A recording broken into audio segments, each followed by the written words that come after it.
India's number 1 varicose veins hospitals ఐబీసీను సంప్రదించండి. మీ నొప్పి లేని ప్రయాణాన్ని ప్రారంభించండి. నమస్తే రమగారు. నమస్తే జయ. రమగారు, పేరెంటింగ్లో కొంతమంది ఇంట్లో అమ్మా నాన్న ఉన్నారనుకోండి, ఒకళ్ళేమో అసలు యాయ్ కూడా అననివ్వరు, అతి గారాబం చూస్తామండి.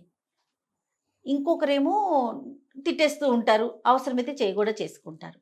వీళ్ళు వాళ్ళ మీద తిరగబడతారు. అది మొత్తం పిల్లల ముందే జరుగుతుంది. అసలు పిల్లల్ని తిట్టకుండా కొట్టకుండా పెంచడం సాధ్యమవుతుందంటారా? పెంపకం అంటే జయ అమ్మా నాన్ననే కాదు, ఒక్కొక్కసారి గ్రాండ్ పేరెంట్స్ కూడా ఉండొచ్చు. ఒకటి ఈ అమ్మా నాన్నల్లో చెరుకో రకం ఉంటారు. సాధారణంగా అమ్మా నాన్న ఒకేలా ఉండరు ఎక్కడాను. వాళ్ళో రకం వీళ్ళో రకం ఉంటారు.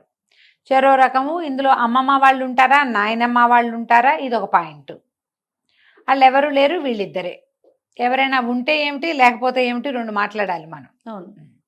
భార్య భర్త ఇద్దరే ఉండి పిల్లల్ని వాళ్లే పెంచుకునేటప్పుడు కొట్టక్కర్లా తిట్టక్కర్లా జయ. కొట్టద్దు తిట్టద్దు, ఓకే, అవసరం లేదు. కొట్టాల్సిన అవసరం లేదు, తిట్టాల్సిన అవసరం లేదు. మాట్లాడితే సరిపోతుంది. దానికి ముందు బేసిక్ ఏమిటి, మీరు కొట్టుకోకూడదు, తిట్టుకోకూడదు. అది మీరు మాటలతోటి సార్ట్ అవుట్ చేసుకునే విధానం ప్రాక్టీస్ చేస్తే అలా ఎలా కుదురుతుంది అంటారు. పెళ్ళైన దగ్గర నుంచి చేయాలమ్మా. ఉద్రేకపడి నా నోటికొచ్చినట్టు మాట్లాడేస్తాను, లేచకపోతాను, బయటికి వాకౌట్ చేస్తాను, ఫోన్ చేసి మా ఇంటికి వెళ్ళిపోతాను, చేతిలో ఉన్నది విసిరి కొడతాను, లేదా ఎదురుగుండా ఉన్న వాళ్ళ మీద చెయ్యెత్తుతాను, లోపల ఉద్వేగ మొత్తాన్ని బయట పెడితే గానీ నాకు కుదరదు, చిన్నప్పటి నుంచి నేను అంతే, మా ఇంట్లో కూడా అంతే, మా అమ్మ నాన్న నన్ను అలాగే పెంచారు అని ఒక రకం. ఏదైనా కోపం రాగానే చేతిలో విసిరి కొట్టేయటం, బయటికి లేచి వెళ్ళిపోవటం, సమాధానం చెప్పే సత్తా లేక ఆర్గ్యూ చేయటం, లేదా వాకౌట్ చేయటం. ఈ తత్వాలు ఉన్నవాళ్ళు పిల్లల్ని బాగా పెంచలేరు. ఏదో పెరుగుతారు పిల్లలు, వాళ్ళే అమ్మ, మనమేం పెంచక్కర్లేదమ్మా పిల్లల్ని. ఏడాదికి రోజుకు రోజు గడిచిపోదా, అంతే. ఏడాదికి ఏడాది వెళ్ళిపోదా. మొన్న చూసాం, వాడు ఎవడనో 4th క్లాసో 5th క్లాసో, ఇప్పుడు అప్పుడే ఇంటర్మీడియట్. వాడు ఇంత బుడ్డాడు, మనకు తెలిసి ఇప్పుడు మీసాలు కూడా వచ్చి తెత్తు నుండి వాడు బొంగురు గొంతు ఏమిటి, వీడు వాడు ఒకటేనా అనిపిస్తుంది. 5-6 ఏళ్ళు ఎంతలోకి వెళ్ళిపోతాయి చెప్పు, ఊరికే వెళ్ళిపోతాయి. పిల్లలు పెరిగిపోతారు. ఆడపిల్లలైతే తోటకూర కాళ్ళలే రైమని వచ్చేస్తారు 4 రోజుల్లో. పెంచేదేమిటి, సరైన ఎన్వైర్న్మెంట్ ఇవ్వడమే. ఆ సరైనది ఏమిటి, వాళ్ళు పీస్ఫుల్గా ఉండేది, వాళ్ళకి హెల్ప్ఫుల్గా ఉండేది, వాళ్ళు ఏదైనా నేర్చుకునేది, జీవితంలో ముందుకెళ్ళటానికి ఈ ప్రతి ఒక్క రోజు ఎంతో కొంత పిల్లలకి సహాయకారిగా ఉండేది నువ్వు ఏదైనా ఇవ్వగలిగితే అది పెంపకం. లేకపోతే నువ్వు పెంచేది లేదు, వాళ్ళు పెరిగేది లేదు, అందారు అదే పోతూ ఉంటుంది. అవి పోతాయి అంతే. ఎక్కడైనా ఇదే కథ. నువ్వు కేకలేస్తావా, కొడతావా, నయానా భయానా భయం చెప్పుకుంటావా, కళ్ళ భయమే పెడతావా. మా పిన్ని ఒకరు ఉండేవారు, ఉన్నారులే ఇప్పుడు కూడా. ఓసారి అంబరీష్ మాట వినలేదు, 2 మట్టిలో ఎప్పుడు మట్టి, కొత్త బట్టలు వేసుకుని మట్టిలోకి వెళ్ళిపోయేవాడు. వేసాను 2 అని చెప్పాను నేను. కొడితే ఏముందే, అట్లా కొట్టకూడదు, కళ్ళ భయం చెప్పాలి పిల్లలకంటే. కళ్ళ భయం అంటే వాడు మన వైపు చూస్తే కళ్ళ భయం. వాడు ఏదైనా అల్లరి చేయదలుచుకుంటే పిలిచినా నా వైపు చూసేవాడు కాదు మావాడు. నా వైపు చూడు అని చెప్పి వద్దు అని చెప్పాలి మనం. అసలు వాడి వైపు చూస్తేగా మన వైపు. వాడు ఏదైనా చేయదలుచుకుంటే నిశ్శబ్దంగా 2 నిమిషాలు ఉన్నాడంటే వాడు ఏం చేస్తున్నాడు, 5 minutes పలకలేదంటే వాడు ఎప్పుడో రోడ్డు మీదకి దాటేసినట్టే. 2 ఏడు నుంచి రోడ్డు మీదకి వెళ్ళిపోయేవాడు జయ మా అబ్బాయి. కళ్యాణ్ నగర్లో చాలా మందికి తెలుసు, మావాడు పార్క్లో ఉండేవాడు. వాడికి జారుడు బండ అంటాను రాదు, ఆ పాటికి మాటలు తొందరగానే వచ్చినాయి కానీ దాన్ని ఏదో తమాషాగా అనేవాడు. ఎంత జారుడు బండ పిచ్చో. 7 ఏడాది వయసు అప్పటి నుంచి అలవాటైంది. ఇల్లు దాటేసి పార్కులోకి వెళ్ళిపోవటమే, జారుడు బండ కోసమే వెళ్ళిపోయేవాడు వాడు. దానికోసమే వెళ్ళేవాడు. మీ వాడు పార్క్లో ఉన్నాడని ఎవరో ఫ్రెండ్స్ 2-3 మా లైన్లో ఉన్న అందరూ డాక్టర్ గారు పేషెంట్లు వాళ్ళు, కొంతమంది కాగా క్లోజ్ అయిన వాళ్ళు ఉన్నారు. మీ వాడు పార్క్లో ఉన్నాడు. 5th 7th దాకా సాయంత్రాలు వెళ్ళి వెతుకుని పార్క్ నుంచి ఇంటికి తెచ్చుకునేదాన్ని నేను. పిల్లలు అలా ఉంటారు. ఇక భయం లేదు, భక్తి లేదు. కొట్టినప్పుడు ఎప్పుడో 1-2 దెబ్బలు వేయటం, లేకపోతే లేదు. మరీ మాట వినకుండా ఉంటే గనక ఏదో 1 దెబ్బ 1/2 దెబ్బ కొడతారు. మొండిగా చెప్పిన మాట మనం చెప్పేది వాళ్ళు అర్థం చేసుకోకపోతే 1 దెబ్బ వేయాల్సి వస్తుంది. ఇప్పుడు మీరు ఇద్దరు ఉండి మీ ఇద్దరు ఒకళ్ళతో ఒకళ్ళు సానుకూలంగా మాట్లాడుకుంటూ ఉంటే ఎప్పుడో తప్ప పిల్లల్ని అసలు కొట్టవలసిన అవసరమే ఉండదు. సాధారణ స్థితిలో ఏదైనా ఒక లాజిక్, ఒక రీజనింగ్ ఉంచుకోండి, అప్పుడు మనం కొట్టక్కర్లేదు. ఇంకో కొంతమంది తల్లులు ఉంటారు, ఇరిటేషన్ వీళ్ళకి. ఎవరేమన్నా పిల్లల్ని కొడతారు. వాడు ఆడుకుంటున్నాడు, ఆ టైంలో కూడా కొడతారు. వాడు పీస్ఫుల్గా ఉన్నప్పుడు కొడతారు, ఇందాక అలా చేసావని ఇప్పుడు కొడతారు. వాళ్ళ ఇరిటేషన్ని అణుచుకోవటానికి కొట్టే తల్లులు ఇప్పటికీ ఉన్నారు పాతకాలం పద్ధతిలో. ఇది తప్పు. ఓకే. పూర్వం అంటే ఒక 100 ఏళ్ల క్రితం పిల్లలకి తల్లులు దండించిన కథలు మనకి కనపడవు. తండ్రేనండి దండనంటే తండ్రే. మనం ఇప్పటికీ ఏ డాడీ చెప్తా అని లేదా నాన్నకి బెదిరిస్తారు. చెప్తా అదే మాట అంటాము, అదే కానీ దండించడం అయితే తండ్రే పాత రోజుల్లో. ఆడపిల్ల అయినా మగ ఆడపిల్లలకు ఒక మాటే. అప్పట్లో భయాలు, ఆ పద్ధతులు, ఆ కట్టడి అదంతా వేరే జయ. మన ఊహ కూడా రావవి. ఇలా ఉంటుందా అని ఆశ్చర్యపోయే స్థితులు ఉండేవి అప్పట్లో. ఇప్పుడు లేదు అసలు. ఇప్పుడు వేరే కథ ఇదంతా.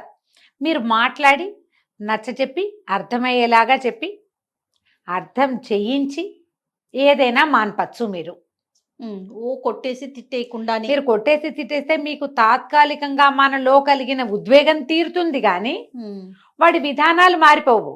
అదే కొడతావన్న భయానికి ఏమైనా ఓసారి ఊరుకుంటాడేమో అల్లరి చేయకుండా. ఒక్కరోజే ఆ భయం, తర్వాత ఇంకేం కొడుతుంది, అంతకంటే ఏం చేస్తుందని ఉంటుంది. ఇంకా గ్రాండ్ పేరెంట్స్ అన్నారు అమ్మగారు, వాళ్ళుంటే పరిస్థితి వాళ్ళుంటే ఏంటంటే వాళ్ళన్నిటికీ అడ్డం పడతారు. గ్రాండ్ పేరెంట్స్ ఉంటే పిల్లలకి ఎంత రాజ్యాంగం సాగుతుందో క్రమశిక్షణ అంత తక్కువ ఉండే అవకాశం ఉంది. కానీ కొంతమంది గ్రాండ్ పేరెంట్స్ పిల్లలకి క్రమశిక్షణలో పెట్టడం వాళ్ళకి వచ్చు. టీచర్లుగా ఉన్న గ్రాండ్ పేరెంట్స్ వాళ్ళు ఉంటే ఓ టైం ప్రకారం పనిచేయటం అవి నేర్పగలుగుతారు. కానీ ఒక ముద్దు ఉంటుంది. పైగా జయ ఇప్పుడు ఎట్లా అయింది, మనం ఇంట్లో 5-6 పెద్దవాళ్ళం ఉంటే ఒక చిన్నపిల్లాడు ఉంటున్నాడు. మన పంచ ప్రాణాలు వాళ్ళ మీదే ఉంటాయి. ఈ పంచజనాల తాలూకు పంచ ప్రాణాలు వాడి మీద 25 ప్రాణాలు ఉంటాయి వాడి మీద. వాళ్ళు వద్దంటారు, వీళ్ళు అవునంటారు. వీళ్ళు కాదంటారు, వాళ్ళు అవునంటారు. వాళ్ళు ఊరుకోమంటారు, వీళ్ళు ఊరుకోవద్దంటారు. ఒకళ్ళు ఏటికి ఒకళ్ళు కోటికి లాగుతారు. పిల్లలకి ఏదైనా క్రమశిక్షణ వ్యవహారాల్లో పెద్దవాళ్ళు కలిగించుకోకపోవటం మంచిది. వాడు పెద్దవాళ్ళతో హ్యాపీగా ఉంటే నా పిల్లాడు వీళ్ళతో హ్యాపీగా ఉన్నాడు అని ప్రిజుడిస్ లోపల ఫీల్ అయిపోయి మీరు కొట్టకూడదు పిల్లల్ని. చేస్తారట్లా? నా మాట వింటలేదు, నా మాట వినలేదు, నేను చెప్తే వినలేదు, వాళ్ళ నాయనమ్మ చెప్తే వింటున్నాడు అని కోపం వస్తుంది, ఉక్రోషం. వీడు నా పిల్లాడు. అలాంటి ఊహ రావట్లేదు కదా నీకు? 100% ఉంటుంది జయ. నా మాట వినని నా పిల్లవాడు వేరెవరి మాట విన్నా నచ్చదు మాకు. వేరెవరు అంటే ఇక్కడ మేనత్త కావచ్చు, అమ్మమ్మ కావచ్చు, నాయనమ్మ కావచ్చు, తాత కావచ్చు, మామయ్య కావచ్చు, ఎవరైనా సరే. కాదు రమ్మగారు, ఇంట్లో ఉన్న ఆడమ్మకి వాళ్ళ అమ్మ చెప్పినా కూడా వినకూడదు, అమ్మమ్మ చెప్పినా కూడా పిల్లలు మాట వినకూడదని ఉంటుందా? కాదు, వాళ్ళ అమ్మమ్మ మీద ఎక్కువ ప్రేమగా ఉన్నారంటే కూడా వీళ్ళు ఓర్చుకోలేరు. అవునా? సరే, పోనీ ఏ నాయనమ్మ మీదో మేనత్త మీద ఉన్నారంటే ఈవిడికి ఏదో ఇష్యూ ఉంది అనుకోవచ్చు. వాళ్ళ అమ్మ మీద ఉన్నా కూడా నా పిల్లాడు నాతో ఉండకుండా వీళ్ళతో బాగా ఉంటున్నాడు, వాడి పిల్లవాడు ఇచ్చే ఎక్స్ప్రెషన్ తోటి ఉంటుంది. అది కంట్రోల్ కావాలి. పిల్లల్ని ఈ రోజులో ఇది కొట్టే రోజు తిట్టే రోజు కాదమ్మా. ఇంకా మనకి ఇండియాలో పిల్లల్ని కొట్టకూడదు అన్న రూల్ రాలా, బయటికి వస్తుంది, ఏదో ఒక రోజున వస్తుందమ్మా. అది కూడా దగ్గరలోనే ఉన్నాం మనం దాంట్లోకి. అన్నీ మనకి ఫారిన్ కంట్రీస్ ఐడియాస్ అన్నీ మన వాళ్ళు దిగుమతి చేసుకుంటున్నారు. అందులో ఇది కూడా కొంచెం 13-14 వచ్చేసరికల్లా ఫ్రెండ్స్ వాళ్ళు వీళ్ళు కొడితే ఒప్పుకోకూడదని, వాళ్ళు ఏమైనా తిడితే ఒప్పుకోకూడదని, మీ పేరెంట్స్ ఎవరు నీ జీవితంలో కలగ చేసుకోవడానికని, నువ్వెవరు నాకు చెప్పడానికని, ఇవన్నీ ఆల్రెడీ వచ్చినాయి అవన్నీ. ఇవి కొంచెం పై ఊళ్ళల్లో అంటే కాస్త పెద్ద పెద్ద కమ్యూనిటీస్లో, కమ్యూనిటీ అంటే మళ్ళీ కులాలు అనుకుంటారు కాదు, కొంచెం అప్పర్ క్లాసుల్లో వచ్చినాయి. లోవర్ క్లాసుల్లో కూడా నోటుకొచ్చినట్టు తల్లుల్ని తిట్టిపోసే పిల్లలు ఉన్నారు. అవునమ్మ గారు కదా, తిట్టేస్తారు. కాస్త మిడిల్ క్లాస్ వాళ్ళే అటుకి ఇటుకి కాకుండా ఇంకా వయా మీడియాగా వెళ్తున్నారు. అంతే, కొన్నాళ్ళకి ఈ మీడియాలన్నీ పోతాయమ్మా. పిల్లల్ని దండించడానికి వీల్లేదు, దండిస్తే పోలీస్ రిపోర్ట్ ఇవ్వచ్చు అనేది ఇండియాలో కూడా వస్తుంది మన కర్మానికి. మనం అది కూడా చూస్తాం, దాని మీద కూడా మాట్లాడుకుంటామేమో మరి. అది ఎట్లాగో జరగబోతుంది, ఫారిన్ కంట్రీస్లో ఉన్నది అది. అన్ని చోట్ల పిల్లల్ని ఏమంటానికి వీల్లేదు, వాడికి నయానా భయానా చెప్పే వీలు లేదు. ఏదైనా ఒక మాట నువ్వు ఎక్కువ సార్లు ఒకే విషయం గురించి మాట్లాడితే వాడు టీచర్కి చెప్తాడు, మా పిల్లలు మా పేరెంట్స్ నాకు పదే ఈ విషయం చెప్తారంటే దే ఆర్ నార్సిస్టిక్ అని రాసేస్తుంది. ఈ పిల్లవాడికి నార్సిస్టిక్ పేరెంట్స్ ఉన్నారని రాస్తారు వాళ్ళు. ద నార్సిజం కిందకు వస్తుంది. ఇప్పుడు నాకు ఒక ఐడియా ఉంది, నేను నా పిల్లల్ని ఇంప్రెస్ చేయడానికి ట్రై చేస్తాను, నేనే కాదు నువ్వైనా చేస్తావు. అది వాడు అదేదో చేస్తానంటాడు, అది కాదు డాక్టర్ అయితే బాగుంటుంది, లేదా ఇంజనీరింగ్ అయితే బాగుంటుంది, ఐఐటి అయితే బాగుంటుంది, ఇది ఫ్యూచర్ బాగుంటుంది అని తోముతాం. నీ తోముడు వాడు వినలేదు అనుకో, నువ్వు మీ తమ్ముడు వచ్చినప్పుడు, మీ చెల్లి వచ్చినప్పుడు, మీ మరిది వచ్చినప్పుడు వినిపిస్తావు, వాళ్ళు కూడా కూర్చోబెట్టి చెప్తారు. కొంతమంది పిల్లలు 50% పిల్లలు లోబడతారు. అమ్మ ఒకటే మెంటల్ కాదు, అందరికీ ఉంది ఈ బెచ్చని దిగుతారు కొంతమంది. ఒక్కొక్కడు ఏం చేస్తాడంటే వాడు ఫ్రెండ్స్కి చెప్తాడు తీసుకుపోయి, మా ఇంట్లో ఇంటికి పాది వాయించేస్తున్నారు, ఇలా చెప్తారు అలా చెప్తున్నారు అనగానే అప్పుడు స్కూల్లో చెప్తారు. అప్పుడు వీళ్ళంతా నార్సిజం కిందకు వస్తుంది. ఇది బాగుంది. అవి కూడా మనం ఎక్కువ దూరంలో లేము, చాలా దగ్గరలో ఉన్నాం, ఎప్పుడో మన ఎత్తిన ఆ బండ కూడా పడుతుంది. అవి కూడా ఇప్పుడు చాలా వచ్చినాయి కదా జయ, అది తప్పు కాదు, ఇది తప్పు కాదు, అదేనా ఇవన్నీ లీగలైజ్డ్ అయిపోయినాయి వ్యవహారాలు. వాటితో పాటు ఇవి కూడా అవుతాయేమో, మన కర్మానికి జరగబోతుంది. అదే పిల్లలతోటి మాట్లాడడం ప్రాక్టీస్ చేయండి ఫస్ట్. రెండో పాయింట్, పిల్లలతో సాధ్యమైనంత నిజాయితీగా వ్యవహరించండి. వాడిని వద్దని చెప్పి మీరు చేయకూడదు.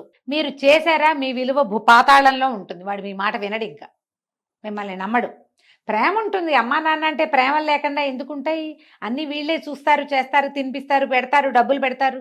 కావాలి అమ్మా నాన్న, వాడికి చాలా వయసు వచ్చేదాకా అన్ని రకాల సపోర్ట్లకి పేరెంట్స్ కావాలి. ఎమోషనల్ బాండేజ్ ఎలాగో ఉంటుంది.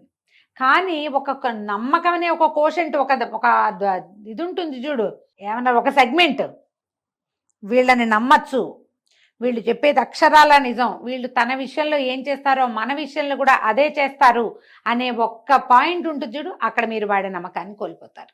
ఓకే, నమ్మరు వాళ్ళు. నమ్మించాలంటే ముందు మీరు కొట్లాడుకోకుండా ఉండాలి, పొట్లాడుకోకుండా ఉండాలి, భార్యాభర్తలు ఒకళ్ళనొకళ్ళు కొట్టేసుకోకుండా ఉండాలి, అంటే చేయెత్తేయటం, విసిరేయటం, పాడు చేసేయటం. ఆయన ఇంట్లో వస్తువులు పగలగొట్టేసేవాళ్ళు, అలాంటి వాళ్ళు కూడా ఉన్నారు మూర్ఖులు. పోనీ వాడికి ఏదో ఉద్వేగం చేశాడు అనుకో, వాడి పేరెంట్స్ అతన్నే సపోర్ట్ చేస్తారు. రే ఇంత వయసు వచ్చింది, పిల్లలు పుట్టారు, ఈ పని ఏంటని అనరు. వాడి కోపం వచ్చినప్పుడు చేస్తారు. కోపం వస్తే అదేంటి సపోర్టా? చెయ్యొచ్చా? ఇది మనం ఏం నేర్పిస్తున్నాం పిల్లలు? వాడు ఆ కోపంలో ఇంకేం చేస్తాడు? ఆ పిల్లల్ని ఏమైనా విసిరు కొట్టేస్తే ఏమైపోతాడు? హంతకుడు అయిపోడు కొడుకు. పేరెంట్స్ సపోర్ట్ చేస్తారు పెద్దవాళ్ళు అయ్యాక. ఈ కోపిష్టి నాన్నలు, కోపిష్టి అమ్మలు, వీళ్ళ తాలూకు స్వభావాలని గ్రాండ్ పేరెంట్స్ సపోర్ట్ చేయకూడదు. మీ పిల్లలకి మీరు చెప్పుకోవాలి. అప్పుడు మనం తర్వాత పిల్లల్ని కేకలేయటమో, ఒక దెబ్బేయటమో, చెప్పటమో చేయగలుగుతాం. అర్థమయ్యేలాగా చెప్పటం, లేదా కొంచెం బ్రైబ్ చేయటం, ఇది ఇస్తాను అది చేయొద్దు, ఇలా చేసి పెడతాను అది నువ్వు చేయొద్దు అని కొంచెం పిల్లలతో బేరసారాలు ఆడడం, ఎమోషనల్గా బ్లాక్మెయిల్ చేయటం. నువ్వు ఇలా ముందుకెత్తావంటే ఇంకా నేను నిన్ను ఉంచుకోలేను, అమ్మమ్మ వాళ్ళ దగ్గర ఉంచుతాను. ఇప్పుడు మన వాళ్ళు ఏం చేస్తారు, 2వ ఏడు నుంచి హాస్టల్లో పెడతానని బెదిరిస్తూ ఉంటారు. ఆ హాస్టల్ ఏదో బ్రహ్మ పదార్థం లాగా, బెదిరింపు కాదు, బాగా అది చాలా తీవ్ర స్థాయికి వెళ్తేనే అది. సామధాన ప్రధాన భేద దండోపాయాలు 4 వాడాలి. సామం చెప్పటం, దానం ఇదిగో నేను నీకు ఇది ఇస్తా అని చెప్పటం, భేదం నువ్వు ఇలా చేస్తే అలా అవుతుంది తెలుసా, వాళ్ళ కోపం వస్తుంది తెలుసా, వీళ్ళు మన ఇంటికి రారు తెలుసా అని వాడిని బెదిరించడం. 4వది దండం. అప్పుడు ఏదైనా ఒక దెబ్బ కొట్టడమో, 2 తిట్లు తిట్టడమో, ఓ పూట అన్నం పెట్టకుండా మానేయటమో, లేదా బ్రేక్ఫాస్ట్ ఇవ్వను నేను నీకు నచ్చింది నేను చేసి పెట్టడం, అలాంటివి ఏమైనా చేసి చెప్పుకోవాలమ్మా. మనకి ఇప్పుడు 15 మంది పిల్లలు లేరమ్మా, ఒకటే లింగులు ఇటుకు, సింగిల్ కిడ్స్, లేదా మహా అయితే 2 అంతే. ఇందులో ఒకళ్ళు బుద్ధిగా ఉండి ఒకళ్ళు అల్లరిగా ఉండే వాళ్ళు కూడా ఉండే అవకాశం ఉంది. ఈ పిల్లల్లో ఈ రకమైన సమస్యలు రాకుండా మాత్రం చూసుకోండి. మొదట సామధాన భేదాల వరకే వాడాలి. దండోపాయం లాస్ట్, మరీ చివరిది, చాలా చివరిది, కొంచెం చివరి కాదు అది, 4వది చివరిది కాదు, చాలా చివరిది. చివరిగా వాడండి. ఇప్పుడు ఈ కాలంలో అయితే పిల్లల్ని దండించకూడదనే సైకాలజిస్టులు కూడా చెప్తున్నారు. అవి గుర్తుండిపోతాయి. నువ్వెంత పెట్టు, ఎంత చెయ్యి, ఎంత ఎత్తుకో, వాడు డే 1 నుంచి రోజంతా ఎత్తుకునే తల్లులు ఉంటారమ్మా పాపం. పాలు ఇచ్చేటప్పుడు కూడా కూర్చొనివ్వని పిల్లలు ఉంటారు తెలుసా, పిశాచ పిల్లలు. పాలు తాగేటప్పుడు కూడా కూర్చోడానికి ఒప్పుకోరు, కూర్చుంటే ఏడుస్తారు. ఇలా పట్టుకుని ఫీడ్ చేసే తల్లుని ఉంటారు. తెల్లవార్లు నిద్రలు పోరు. మనం ఎంత కాల్చుకు తిన్నామో వాళ్ళకి గుర్తురాదు, తెలీదు. వాడికి కావాల్సింది కావాలి అంతే, అది తప్ప రెండోది ఉండదు. అందుకని కొంచెం చివరికి దాన్ని పెట్టుకోండి, అంతే కదా. నమస్తే రమ్మగారు. నమస్తే.